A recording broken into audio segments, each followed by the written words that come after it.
Feedback is critical for home sellers, and it's something that needs to be interpreted in the right way. I'm going to break down next what the feedback actually means when you get it, when you're showing your home and have it listed for sale. If you get some value out of this or you like what you hear, make sure to subscribe to the channel, hit the bell for notifications. And if you want to talk about how we can help you interpret feedback and get your home sold and navigate the current market, you can do that with the link in the comments.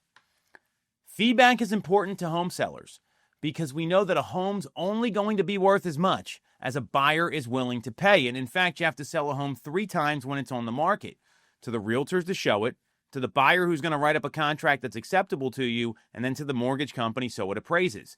Obviously, that number doesn't get set until an agreement is reached, and that's why the home is only worth as much as a buyer is willing to pay. And when you're sifting through buyers, what we know is that every 6 to 10 showings typically will yield an offer. That's the average range.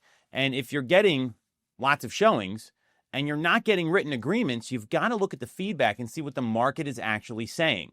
And the challenge with feedback is that most agents, they don't have specific questions.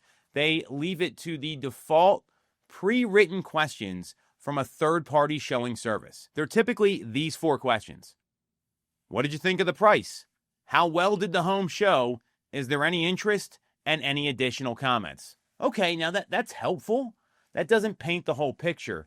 And what we know is whoever asks the best questions controls the conversation. We want to control that conversation with buyers and their agents. What we have found work really well are some slight adjustments to ask better questions when getting feedback.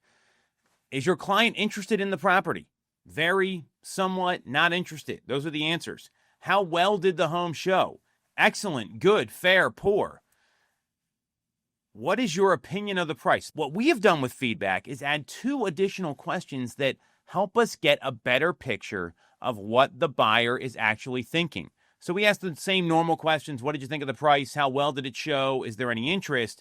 And we follow it up with, what price would your client be willing to pay? It is specific. That requires a specific answer. And the second follow-up question is, what is holding your buyer back from making an offer? Because that tells us what's really going on. If they say something like, hey, they found a better home that they're going to pursue, well, okay, that's great. Now we know what's holding these folks back from writing an offer.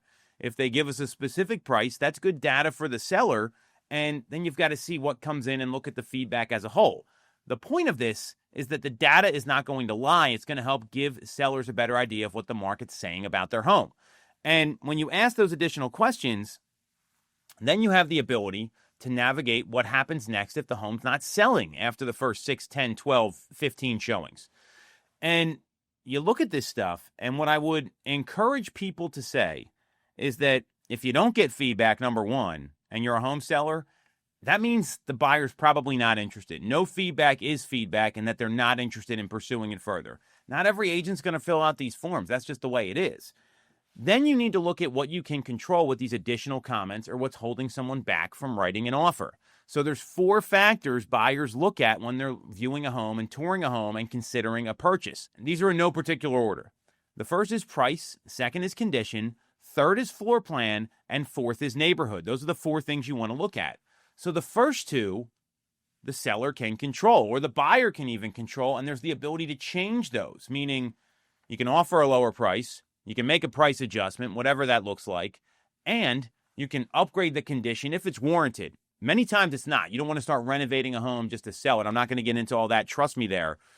And there's the ability for a buyer to make the home the way they want once they move in, which is very common. So those things can be changed, price and condition. What can't be changed typically are the floor plan, unless you want to spend a lot of money to blow out walls and reconfigure a property. That one's a tougher thing to change than price and condition. And the last is neighborhood. And you're absolutely buying into the neighborhood and the location as much as anything else. That's the one thing you definitely cannot change. So when you look at this feedback, if someone's saying the home is dated, well, you can compensate that with price. When someone's saying they don't like the location, well, the only way someone may get interested is by adjusting the price with like-kind location properties. So you look at the things you can control as a seller and what you can control. And asking those right questions, understanding the factors that buyers are looking at, it's going to help you as a seller determine what's the correct next step to get your home sold and get where you want to go. So the feedback here is very important. So make sure you're getting good feedback answers and understand that you have to ask better questions to do that. And secondly, know that no feedback is a sign that someone's not interested. And the average is 6 to 10 showings to generate an offer. These are numbers that have tracked over the past 24 months through a lot of studies. All that should help you as a home seller understand what the feedback actually means and how to use it to make a great decision.